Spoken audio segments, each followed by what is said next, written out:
Representative Steele, we're in the second week of the legislative session. Can you tell me a little bit about what's happening on the Appropriations Committee?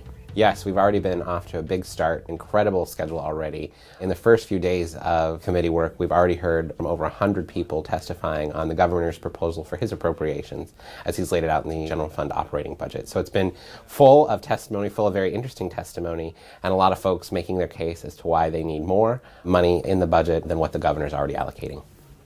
And as far as the Capital Budget Committee is concerned, what are you hearing right now in committee?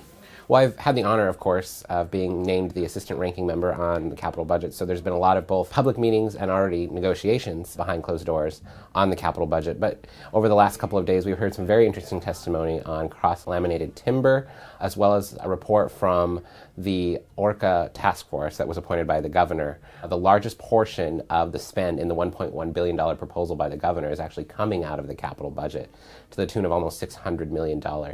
And so we're looking at what those requests look like, what can we incorporate as a committee, what can we work on as a committee that will have the bipartisan support it needs to pass out. So those are some of the very interesting things we've heard both from the public and then members of that task force. And then one of the most important committees that you sit on is the Education Committee. Can you tell me a little bit about what's happening on that?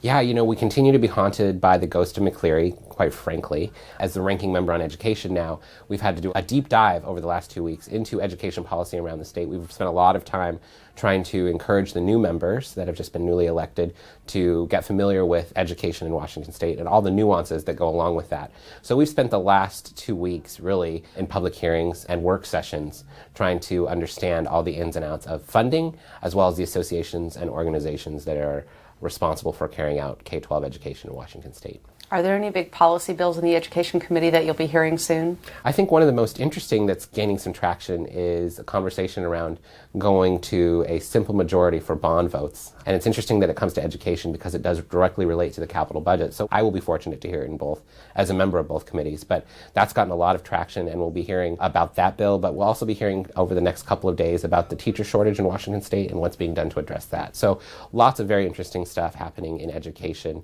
And we're going to be addressing, of course, school safety issues, mental health and wellness for students. We've got a ton of themes, if you will, outlined for the next 6 weeks.